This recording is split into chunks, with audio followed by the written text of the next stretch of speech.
Hey everyone, Lyon here, and I just wanted to do a little bit of a special box opening.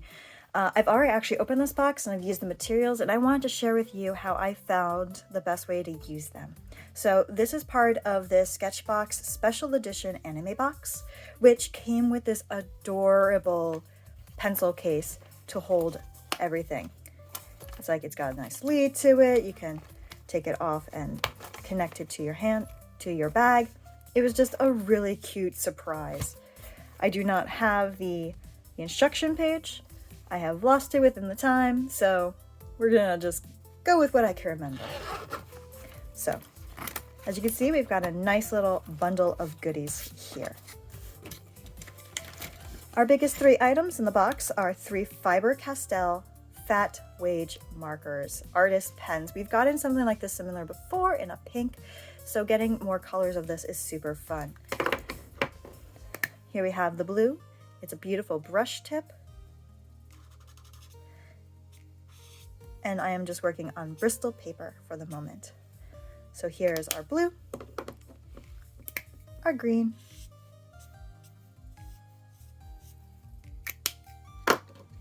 and our yellow.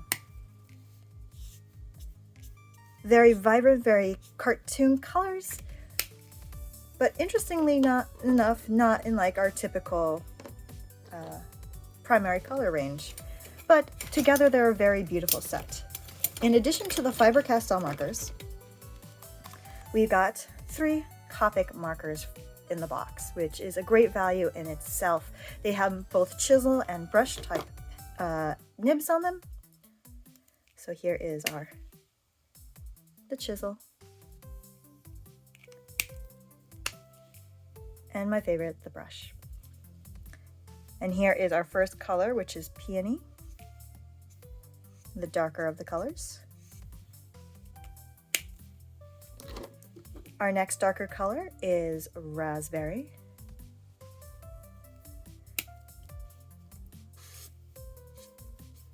Here I'm using the chisel points. You can see how fine of a line you can get with the chisel. And the last one we have is Begonia. So here's our color scheme for the box. It's a pretty interesting color scheme, right? We've got a lot of in the pinks, we got a lot in some very vibrant highlight colors. The next thing that came in the box was a Cambio ink brush pen. Here it is. You would have to remove the yellow intersection part and let it hang upside down for a little bit to let the ink come down to the point. But as you can see, the point is beyond fine, and it is a very nice dark ink.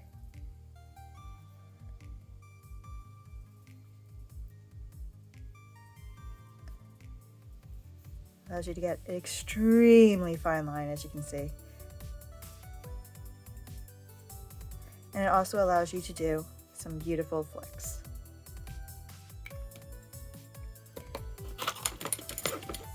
We also gained a sketching pencil from Prisma, which has an eraser and has, I had some fun sharpening this. I've seen a lot of other YouTubers also commenting how it was a bit hard to sharpen it. I found the best way was to not use the previous, we had previously gotten a pencil sharpener from our color pencil box, and it was better to actually use an electric pencil sharpener. I don't know if it was the speed or the rotation, but it allowed the point to stay in longer. It's a very light pencil. As you can see that even on the video, it is very difficult to see.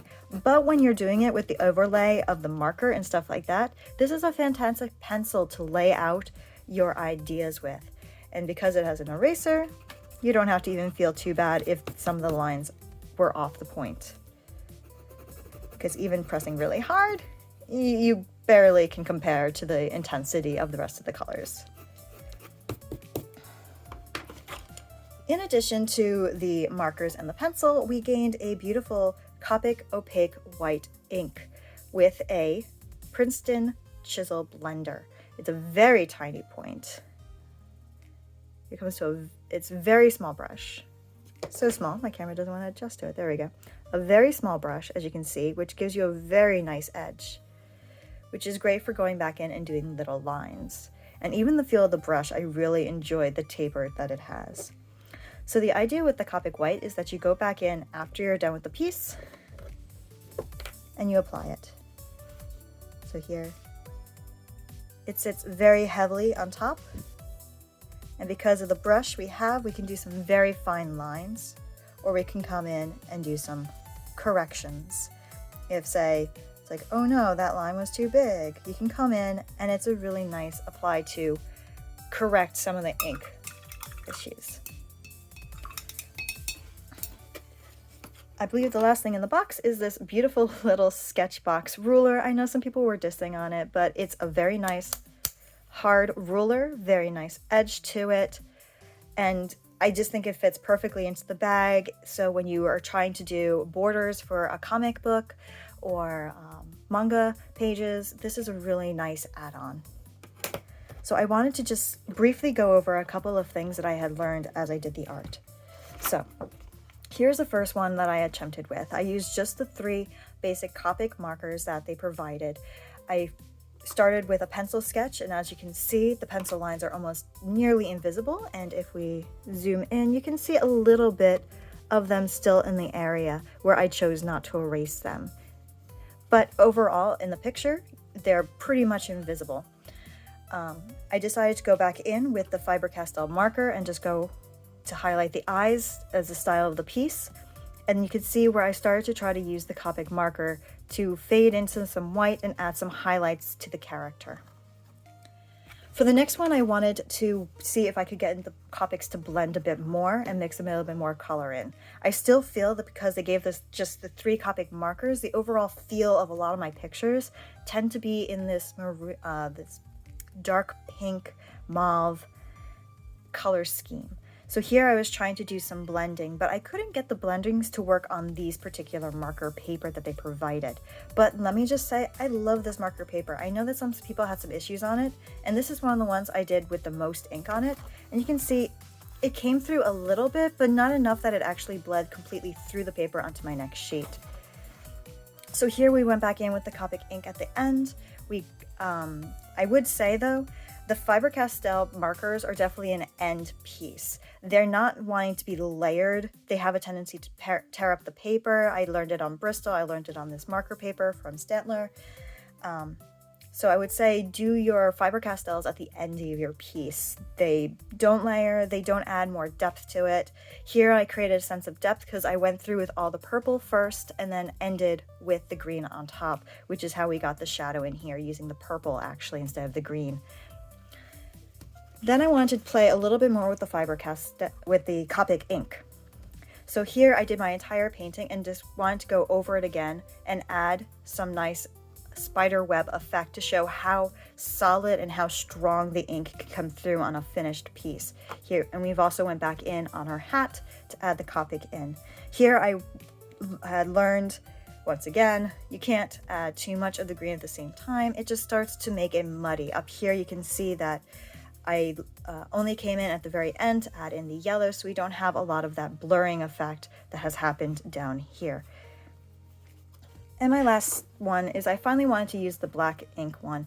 I was having a hard time controlling it because of my handshake to get the fine lines that I wanted, but I wanted to incorporate it into a piece. So I decided to just use it as a background. So here I went back to just the 3 Copics and I layered them in, and then I decided to use the Copic ink to create a fade transition at the top over the black ink. And as you can see, some of the ink gets a little bit liney in here, so I still need to work harder on figuring out how to use that Cambio brush. But that's what I just wanted to say. As you can tell, I wanted to have some time with these, and I wanted to leave the surprise out there for a little bit longer for those who wanted the surprise of the box. But it was overall a very well done box. I would hope that in the future that perhaps they added some instructions, if they're naming it as an anime box, that they have a bit of a tutorial or something that expresses the style of anime if you're calling the box anime. Basically, this is just a nice illustration box. Let me know how you felt about it if you got it. Let me know if you have any questions about the products, and have a great day.